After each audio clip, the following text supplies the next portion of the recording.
Chemistry के सभी चाहने वालों को विजय कुमार सोनी की ओर से केमिस्ट्री वाला चैनल पर हार्दिक अभिनंदन। केमिस्ट्री के लिए प्रीवियस वीडियो में हम बात कर चुके हैं अणुसंख्या गुणधर्मों के बारे में, जिनमें से हमने बात की वाष्प दाब का आपेक्षिक अवनमन, हिमांक अवनमन, क्वथनांक उन्नयन और परासन दाब, जो कि आपके सिलेबस के अकॉर्डिंग बहुत ही इंपॉर्टेंट जस्ट प्रॉपर्टीज हैं, अणुसंख्या गुणधर्म कहते हैं। आज हम बात करने वाले हैं परासन दाब के महत्व क्या है, कि परासन दाब किस प्रकार से मानव जीवन के लिए, हमारे रूटीन लाइफ के लिए इंपॉर्टेंट है। ये आता आपके पास में परासरण दाब के महत्व। परासरण दाब के महत्व की बात करने जाऊं तो पर्टिकुलर आपके पास में निम्नलिखित महत्व है। निम्नलिखित महत्व सबसे पहले बात आती है साहब पादपों में जल संवहन में सहायक। कैसे? पर्टिकुलर आपको मालूम है कि आमतौर पर मूल रोम मृदा में होते हैं और उस स्थिति में मूल रोमों के ऊपर होती है अर्धपारगम्य झिल्ली। जल होगा मृदा में, कम सांद्रता से अधिक सांद्रता की ओर जाएगा तो मूल रोम से जड़ में, जड़ से तने में, तने से शाखाओं में, शाखाओं से पत्तियों तक पहुंच जाता है। तो उस प्रक्रिया में भी परासन की क्रिया बड़ी ही महत्वपूर्ण होती है। नंबर 2 बात करूं तो आमतौर पर सब्जियों को ताजा रखने में, आपने सब्जी वाले को देखा होगा कुछ समय के पश्चात वो अपने हाथ में थोड़ा थोड़ा जल लेकर के उन सब्जियों पर डालता रहता है। वो इसलिए डालता है, जब सब्जियों पर डालता है तो अंतःपरासन के कारण से वो सब्जियां उस जल को अवशोषित कर लेती है और खिल जाती हैं, ताजा बनी रहती है। तो वहां भी परासन की क्रिया का बड़ा ही महत्वपूर्ण उपयोग है। तीसरी बात करूं तो नंबर 3 औषधि के क्षेत्र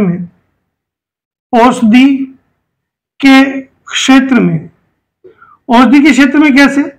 जितनी भी औषधियां हैं जो कि इंजेक्शन के थ्रू हमारी बॉडी में इंजेक्ट की जाती है, उनको सबसे पहले 0.90 द्रव्यमान बटे आयतन प्रतिशत वाले NaCl विलयन में घोला जाता है। क्यों किया जाता है ऐसा? क्योंकि हमारी रक्त कोशिकाओं की सांद्रता 0.9% होती है द्रव्यमान आयतन प्रतिशत के हिसाब से। अगर आपने पर्टिकुलर इससे कम सांद्रता वाला आपने इंजेक्शन चला दिया तो उस पोजीशन में बड़ी प्रॉब्लम होगी, सांद्रता बाहर कम होगी तो जल अंदर चला जाएगा। धीरे धीरे वो कोशिका फूलती जाएगी तो पर्टिकुलर कुछ समय बाद में फट जाएगी। इस प्रक्रिया को हम कहते हैं हीमोलाइसिस, तो वो भी नुकसानदेह है। वहीं पे अगर इससे कम सांद्रता वाला, ज्यादा सांद्रता वाला आपने चला दिया तो कोशिका से पूरा जल बाहर आ जाएगा, रक्त कोशिकाओं से कोशिका श्रिंक हो जाएगी, जिसको हम प्लाज्मोलाइसिस कहते हैं। तो इन दोनों ही कंडीशन में नुकसान होगा। इसीलिए पर्टिकुलर आमतौर पर 0.9 द्रव्यमान बटे आयतन प्रतिशत वाले विलयन में पहले औषधि को घोला जाता है, उसके बाद में बॉडी में इंजेक्ट किया जाता है। ये इंपॉर्टेंट है, ये आपको याद रखने वाली बात है। 0.9% द्रव्यमान आयतन प्रतिशत। नंबर 4 की बात करूं तो पर्टिकुलर जो लोग NaCl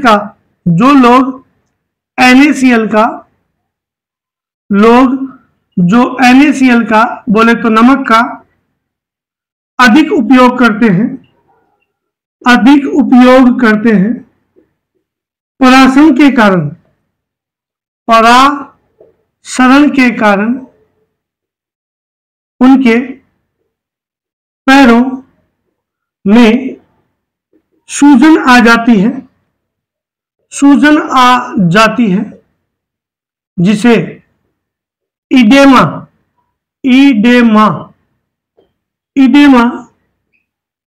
रोग कहते हैं। इनको यही सलाह दी जाती है कि सूजन को कम करनी है हाथ पैरों में तो आप NaCl का कम से कम उपयोग करें, क्योंकि यह भी परासन के द्वारा ही जल बॉडी में एंटर होता है। फिर बात करें तो 5वां आपके पास में इंपॉर्टेंट गाजर तथा मूली को ताजा रखने के लिए इन्हें कुछ समय के लिए जल में डुबो दिया जाता है। इन्हें कुछ समय के लिए जल में डुबोया जाता है, डुबोया जाता है। उसे अंतःप्राशन होगा। अंतःप्राशन होगा तो वो मुरझाएगी नहीं, मूली अलसाएगी नहीं। हम इसके लिए सबसे बढ़िया वर्ड ले सकते हैं अलसाना। तो ये थे इसके 5 उपयोग। छठा उपयोग आपके पास में प्राशन का, यदि मान लीजिए प्याज का तीखापन है तो प्याज के तीखेपन को हटाने के लिए प्याज को जल या NaCl विलयन में, छिले हुए प्याज के टुकड़ों को विलयन में डुबोकर रखा जाता है।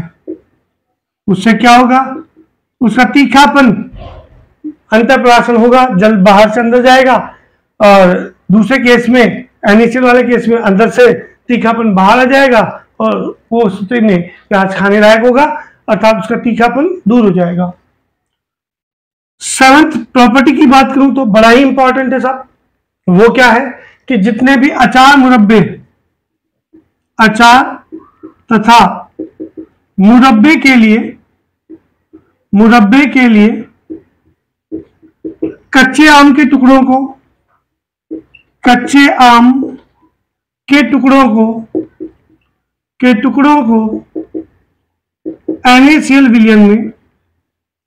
NaCl विलयन में डुबोकर रखा जाता है। उससे क्या होगा, कच्चे आम के अंदर जितना भी जल है वो बाहर आ जाएगा, थोड़ा सा कच्चे आम के फल जो है श्रिंक होंगे और वो अचार लंबे समय तक चल पाएगा, कोई किण्वन की क्रिया नहीं हो पाएगी। अंतिम बात करें तो महापड़ाव, ये आपके पास में अंतिम महापड़ाव कुछ इस प्रकार से आता है कि मांस, मछली आदि को पकाने से पहले NaCl के विलयन में डुबोकर रखा जाता है, जिससे उस मांस मछली के अंदर जितना भी ब्लड है, पानी, वो बाहर आ जाएगा और वो मांस मछली उतना ही लजीज बन पाएगा और लंबे समय तक परिरक्षित रह पाएगा।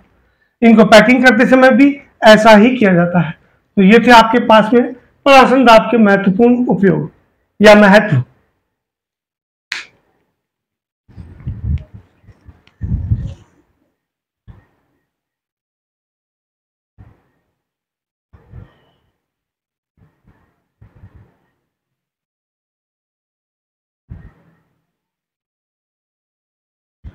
इसी क्रम में आगे बढ़ते हुए एक और टॉपिक की बात करना चाहेंगे। वो है आपके पास में अणुसंख्या गुणधर्मों के असामान्य मान तथा असामान्य मोलर द्रव्यमान। कि अणुसंख्या गुणधर्मों के असामान्य मान क्यों प्राप्त होते हैं, कारण क्या है। यानी कि अगर हम किसी भी अणुसंख्या गुणधर्म का सैद्धांतिक मान दे दें और जब प्रायोगिक मान निकाला जाए तो प्रायोगिक मान आमतौर पर सैद्धांतिक मान की तुलना में कम या अधिक प्राप्त होता है, तो उस स्थिति को हम अणुसंख्या गुणधर्मों के असामान्य मान कहते हैं। कैसे, ध्यान दें, ये आपके पास में आता है अगला टॉपिक, अणुसंख्या गुणधर्मों के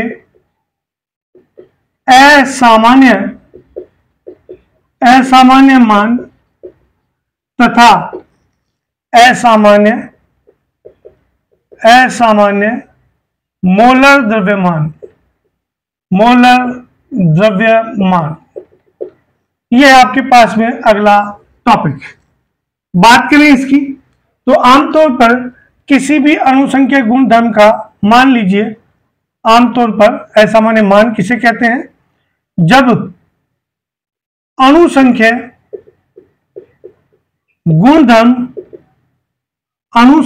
गुणधर्म के सैद्धांतिक जो कि दिए हुए हो तथा प्रेक्षित मान तथा प्रेक्षित मान भिन्न भिन्न हो तो उन्हें अनुसंख्य गुणधर्मों के असामान्य मान कहते हैं बेटा, असामान्य मान कहते हैं। ये मान आमतौर पर ये मान सैद्धांतिक मानों से कम अथवा अधिक होते हैं, मीन्स यथार्थ मान नहीं होते हैं। तो इसका कारण क्या है? इससे पहले हम ये भी कहें कि आमतौर पर अनुसंख्यक गुणधर्म जो है, जितने भी हैं अनुसंख्यक गुणधर्म, नो डाउट व्युत्क्रमानुपाती होते हैं विलेय के मोलर द्रव्यमान के। तो अगर अनुसंख्यक गुणधर्म आपके पास में असामान्य होंगे तो नो डाउट मोलर द्रव्यमान भी, विलेय का मोलर द्रव्यमान भी असामान्य होगा। तो अनुसंख्य गुणधर्म के मान असामान्य होने पर, क्यों? क्योंकि इनवर्सली प्रोपोर्शनल है, अगर ये बढ़े तो ये घटेंगे, ये घटे तो ये बढ़ेंगे, यानी कि ये भी अव्यवस्थित होंगे, निश्चित नहीं होंगे। तो अनुसंख्यक गुणधर्मों के मान असामान्य होने पर मोलर द्रव्यमान भी असामान्य होंगे। इस बात को हम एक एग्जांपल लेकर के समझेंगे। मान लीजिए आपके पास में परासरण दाब है, परासरण दाब जिसको हम डिनोट करते हैं पाई से, परासरण दाब को हम डिनोट करते हैं पाई से। हमने इसका सैद्धांतिक मान दे दिया, सैद्धांतिक मान वो आपने दे दिया, हमने दे दिया सैद्धांतिक मान के रूप में 80 पास्कल मान दे दिया। और प्रैक्टिकल करने के लिए कहा, जब परासरण दाब का मान निकाला एक विद्यार्थी ने, तो विद्यार्थी फर्स्ट इसका मान निकालता है, वो निकलता है 70 पास्कल, और दूसरा विद्यार्थी जो कि विद्यार्थी सेकंड है, ये मान निकालता है आपके पास में 90 पास्कल। यानी कि प्रेक्षित मान आपके पास में सैद्धांतिक मान से या तो ज्यादा होंगे या कम होंगे। इसका कारण क्या है वो आगे बात देखेंगे। उससे पहले हम जाने कि परासरण दाब को हमने आमतौर पर, यह आता आपके पास में परासरण दाब, इसके आपके पास में ये तो आ गया सैद्धांतिक मान, और ये आ गया आपके पास में प्रेक्षित मान। तो इनमें आपके पास में अंतर आता है। तो ध्यान दीजिएगा, हम यहां पर बात करें तो परासरण दाब को हम व्यक्त करते हैं पाई से। तो उस स्थिति में परासरण दाब पाई WRT अपॉन MV होता है। तो नो डाउट जब परासरण दाब का मान असामान्य होगा तो मोलर द्रव्यमान व्युत्क्रमानुपाती है, तो वो भी असामान्य होगा। इस स्थिति में इसका मुख्य कारण यह है बेसिकली कि क्या कारण है कि पर्टिकुलर के अनुसंख्यक गुणधर्मों के प्रेक्षित मान और सैद्धांतिक मान में परिवर्तन आता है। इसके लिए हमने एग्जाम्पल के तौर पर लिया। कारण क्या है कि एग्जाम्पल के तौर पर यहां पे हमने ले लिया NaCl का विलयन। हमें मालूम है NaCl का विलयन जब वियोजित होगा तो टूटने पर Na+ और Cl- देगा, Na+ और Cl- देगा। तो जब आपने प्रयोग किया था तब कण की संख्या आपके पास में 1 थी। अब यहाँ पर कण की संख्या 1 + 1 बराबर 2 कण हो चुके हैं। जब कणों का मान बढ़ गया तो स्थिति में यहाँ पर परासरण दाब के लिए एक आता है मान N/VRT। N का मान बढ़ेगा, N का मान बढ़ेगा तो परासरण दाब का मान भी बढ़ेगा, अर्थात स्थिति 80 के स्थान पर 90 प्राप्त होगी। तो जवाब क्या देंगे कि वियोजन से कणों की संख्या कणों की संख्या बढ़ जाती है जिससे अणुसंख्या गुणधर्मों के मान अणुसंख्या गुण धर्म के मान बढ़ेंगे। और मोलर द्रव्यमान व्युत्क्रमानुपात है, तो आप यहां पर मोलर द्रव्यमान घट जाते हैं। ये था कारण कि या तो विलय का वियोजन होना। दूसरा एक और एग्जांपल है कि अगर ऐसा भी हो सकता है कि इथेनोइक एसिड, जिसको हम एसिटिक एसिड कहते हैं, इसके दो अणु आपस में संयोजित होकर के एक द्विलक का निर्माण कर लेते हैं कुछ इस प्रकार से, COOH का होल 2। आप इसे कुछ अच्छे से लिख दें। तो ये सेकंड एग्जांपल, दो अणु, ये दो अणु आपस में अंतराणुक हाइड्रोजन बंध के कारण से आपस में जुड़ जाते हैं कुछ इस प्रकार से, CH3, ये CO, ये O, ये H, ये अंतराणुक हाइड्रोजन बंध के कारण से यहां पर आंशिक ऋणावेश, यहां आंशिक धनावेश होगा, यहां धनावेश, यहां ऋणावेश होगा, तो ये द्विलक बन जाएगा। जब प्रयोग किया था तो यहां पर कणों की संख्या 2 थी आपके पास में, और अब यहां पर द्विलक बनने से कण की संख्या 1 हो गई। जब कण की संख्या 1 हो गई तो उस स्थिति में यहां संयोजन से कणों की संख्या घट जाती है,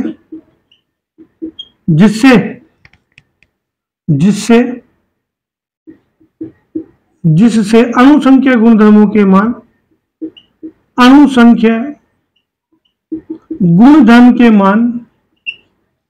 धर्म के मान घट जाएंगे। स्थिति 70 पास्कल वाली होगी। तथा मोलर द्रव्यमान बढ़ जाएगा। तो अगर वास्तविकता में अगर कारण का पता लगाया जाए तो हम ये कह सकते हैं कि विलय के कणों का वियोजन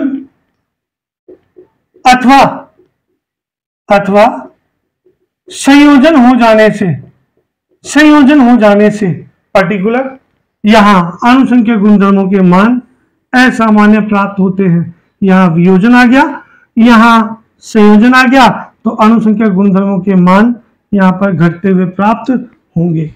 ये था प्रमुख कारण अणुसंख्या गुणधर्मों के असामान्य मान और जस्ट असामान्य मोलर द्रव्यमान।